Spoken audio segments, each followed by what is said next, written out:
if there's one thing that I think the boomers never really realized, and every once in a while you'll see interviews of their parents, Silence and Greatest will say this, that the boomers never understood how it all worked. They didn't understand the magic behind the system. And so they never kept it up. They never maintained it. And in many cases, and this is where housing comes into effect, they actively decided to destroy the magical thing that made it possible for their parents to own a home, for them to own a home. And so they did not pass on the magic for their children and grandchildren. And now, but then in turn will say, you're lazy, you're not working hard enough. Yes, you are listening to the Outrage Overload podcast. Welcome. I'm your host, David Beckmeyer. To our longtime listeners, thank you for sticking with us. And to our new listeners, welcome. Today, we're taking a bit of a detour with a special series we're calling OK Boomer.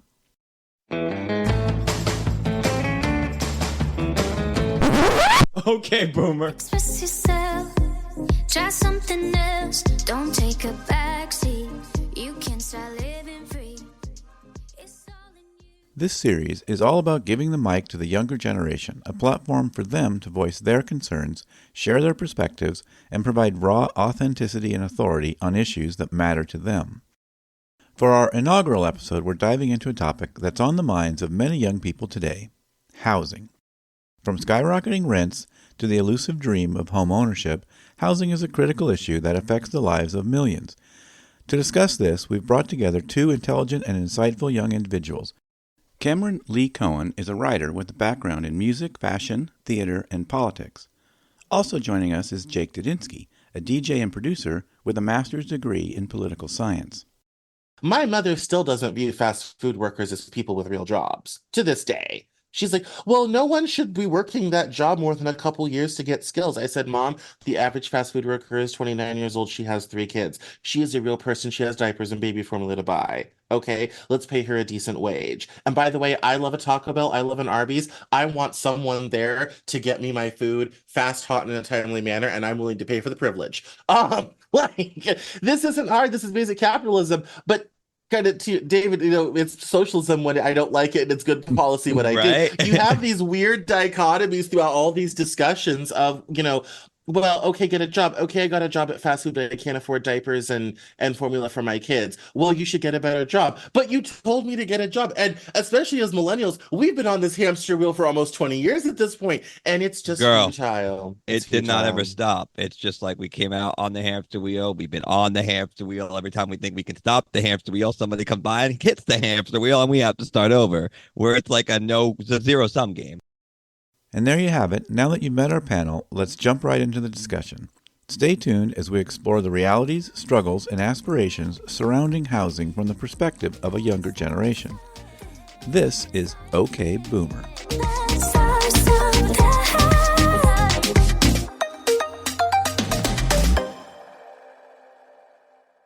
No, our present housing crisis is the result of very specific policy decisions. It's not an accident. A lot of people think it's like, oh, we just forgot. No, there was a No. very specific through line of policy that got us to where we are. Followed by every other person kicking the can down the road and when it was time to fix it. Well, yeah, and also the solutions to the housing crisis are Not sexy. not, well, they're not sexy, they're not easy, and they tend to inconvenience a lot of people with the three magical things you need in this country, which is money, power, and influence. Shocking how that Um, works. yeah, and when you have those three things in this country, you get what you want pretty much 100% of the time. Mm. And so when you have a gnarly issue like housing, which requires people with money, power, and influence to actually do something that is against at least two to all three of those things, depending on who you ask and what their personal issues are, the chances of that happening in this country are almost dead on arrival. And housing is handled at the local level. It's not like the federal government can come in and demand cities build housing. We don't have any national legislation on that. I don't even think constitutionally Congress would have the power to do that because it's not interstate commerce.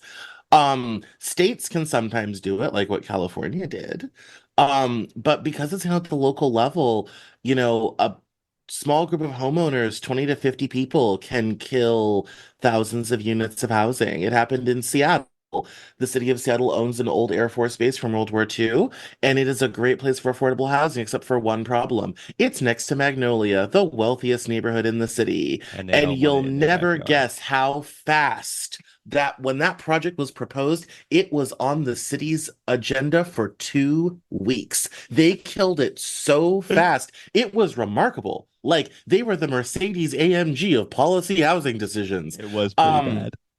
yeah, and they killed it super fast. Also has Um, great jobs for the record. yeah, and so when you have these confluence of things, it makes housing a particularly difficult problem to solve. It's not impossible. Nothing is impossible. We just lack the political will to do so. I say that all the time. But So that's two what makes points housing on what you difficult. mentioned. We Yeah. can, federal does actually have an ability to help with housing to an extent. We have HUD and we have Section 8, both of which are federal and state programs. Yeah. But when it comes to how the federal could actually help fix the problem. They could tie funding, for example, to quotas and like actual affording housing benchmarks, right? Like we are only going to give you funding for your other project at the statewide level if you are actually putting in the groundwork to actually fix this problem. It's a very easy thing the federal government can do. They just don't want to do. And that's kind of what you're getting at. They do have levers they can pull, they just won't pull Yeah. them. To your Yeah, that's point good. of And I'm sure with FHA, you could get some stuff going. I hadn't really thought about that angle, so thank you for bringing that up. That's a Yeah. good point.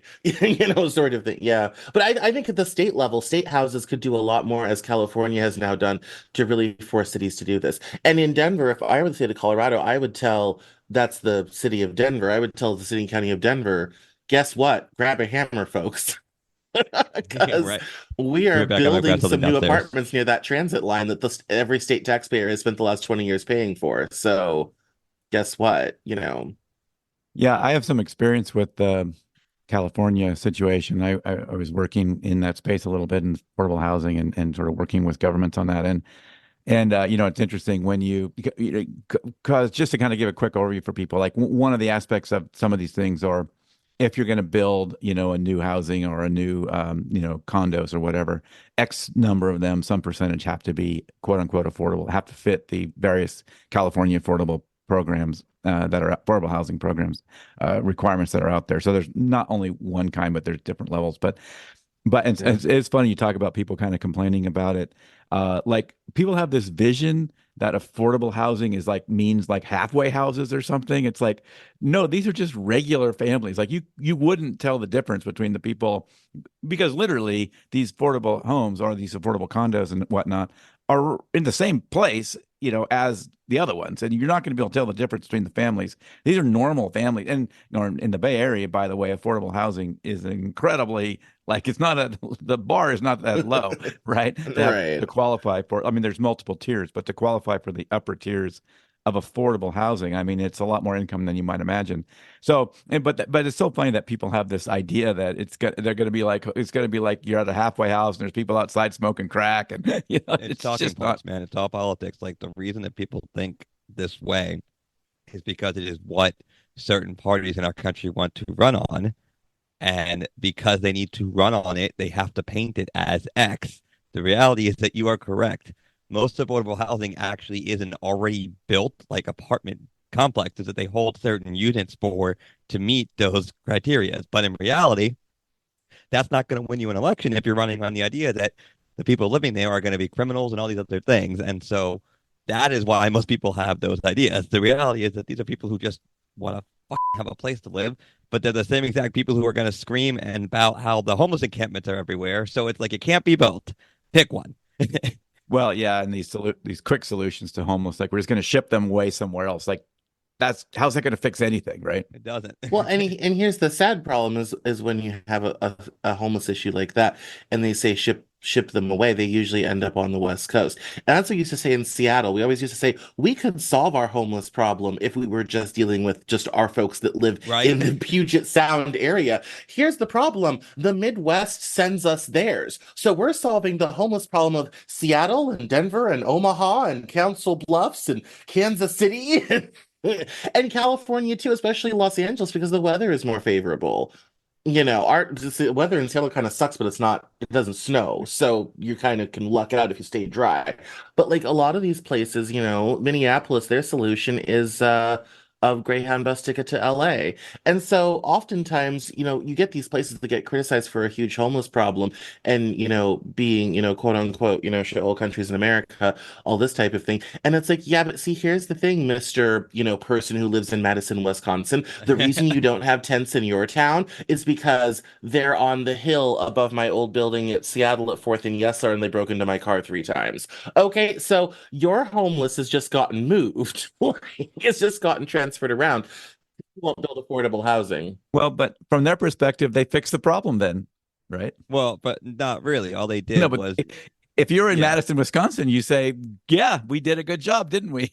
You So know? it brings me Yeah. back to like thinking about the South Park episode where they literally handled this exact issue, where they're like getting all the homeless Yeah, on the the bus, bus and with it's like the in this little- song, California, Yes, the night of the yes. homeless, like that. But like Yeah. that's the reality of the situation. Is it's literally what happens here is you got a combination, and this is a talking point, is like you get a combination of the NIMBYs, right? Who are like never in my backyard, but California loves it. And then they're like, well, look, we're so great. But no, you're not. Like we can't keep moving the problem around.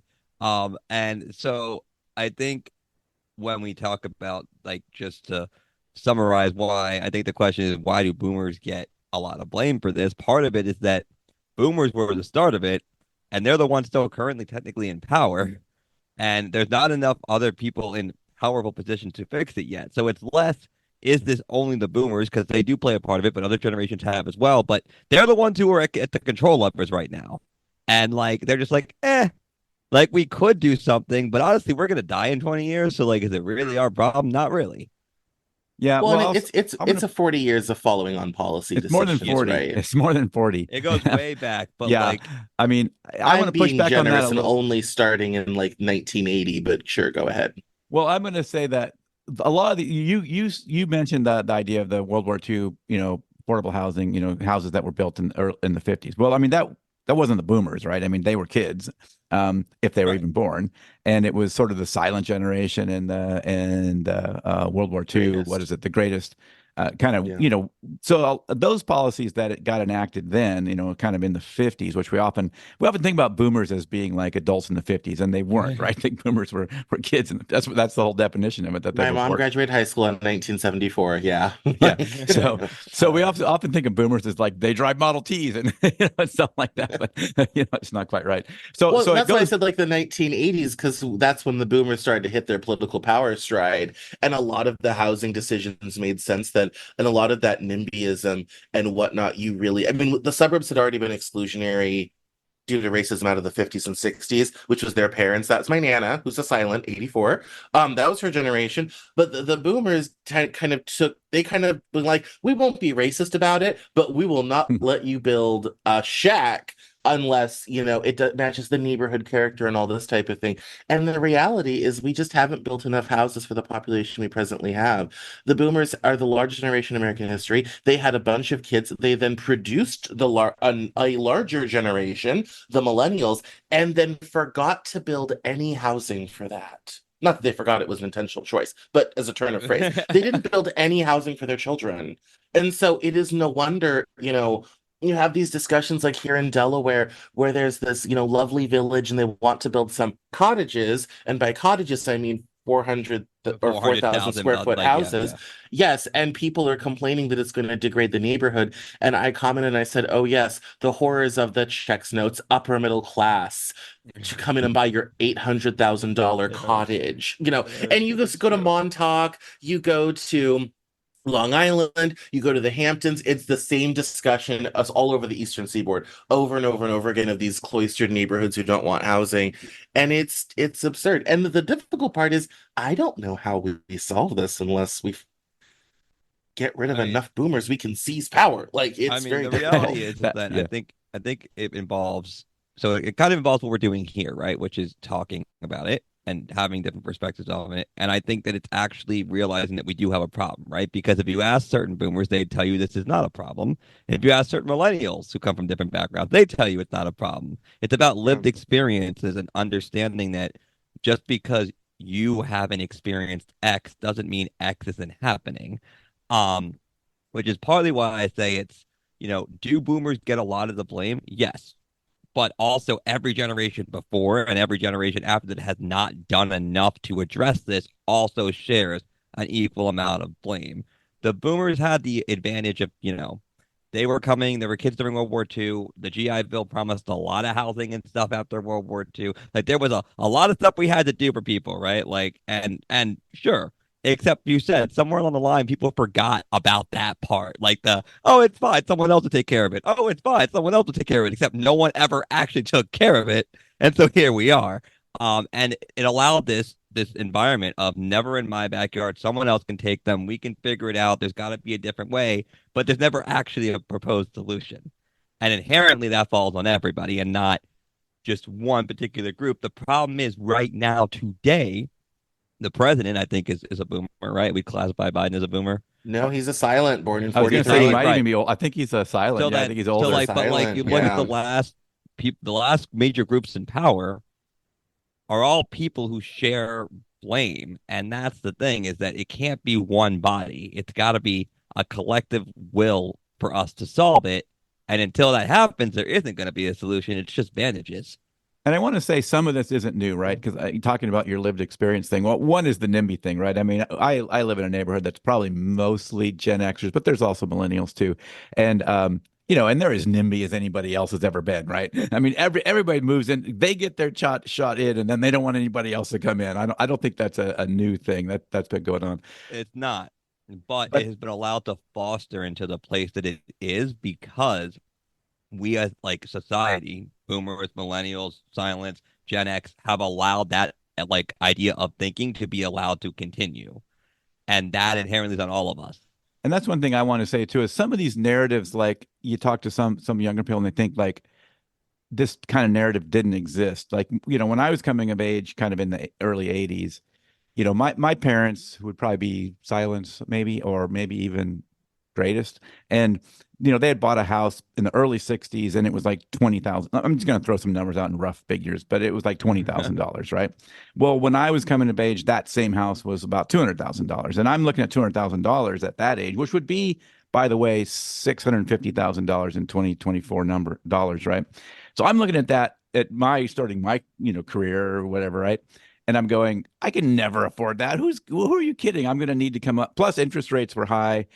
You were going to have to come up with $40,000 or something because you needed to come up with large down payments. It's like this was not a realistic vision. So I'm looking at this going, housing was already broken by that time before your time window even started, right? I mean, at least this idea that there were magically affordable houses available. But things. And by the way, that was like my parents' like third or fourth house to get that. So I They had think already it's less the idea that there was affordable housing available and more the idea of as other generations came into buying houses, inflation and minimum wages and things all adjusted accordingly, and programs were there to help them, a lot of which we have since lost. And I think another thing is college debt and college prices too, right? That's a huge one. Thing is that a lot of this stuff skyrocketed. And so when you're looking at, like, say, someone like me, right, who's coming out of college with a political, science degree and a master's and probably $50,000 or $60,000 in debt, looking around to get a job that's going to pay me minimum wage or whatever, an entry level job, and now I'm going to go buy a house, where they're going to be like, well, we're not going to give you anywhere near assistance with our house because you have all this student loan debt. But then you have generations before being like, well, I could have done it. Well, no, like you had extra help, like, which I don't get to have. And also talking about lived experiences, right? So my college tuition, I pulled out a receipt. It was like $700 a year for just the tuition part, not housing, everything else. Now that's $2,500 or something in 2024 dollars, but it's still $2,500. It's not what it is now. For that same tuition, I think at that same university now is like about 16,000, and that's about 6 or 8 times inflation, right? So and people didn't go into debt. And the kicker, the kicker is, I went on a full ride. Like I had like almost a full ride scholarship, and still came out with debt. Like make it make sense. Make it make sense. Well, I think that there's also an economic story here as well. of how different America is now than it was even when my mother came out in 1874. One of the big crimes we've made in this country is the economic gains between about I'd say the dot-com bubble 2001 and the present day have been concentrated in a handful, less than 10 major American cities. That's where the jobs tend to be. Even if you're not in the big industries in those cities, the support companies, the food, restaurants, bars, and all the stuff that supports that are in a handful of places, which means if you want at all to get ahead in this country as a young person, you're basically forced to pull up stakes and move somewhere that does not have a lot of housing, that is, you're competing with a lot of other people for housing. Wages notoriously didn't move appreciably till the pandemic kind of forced it. And so one of the things I think, one of the reasons why our lack of industrial policy and a lot of the economic decisions that we've made over the last 25 years have been so hurtful is it has made a handful of places in this country wonderful, dynamic economic engines and places to live. It has left vast swaths of the country behind.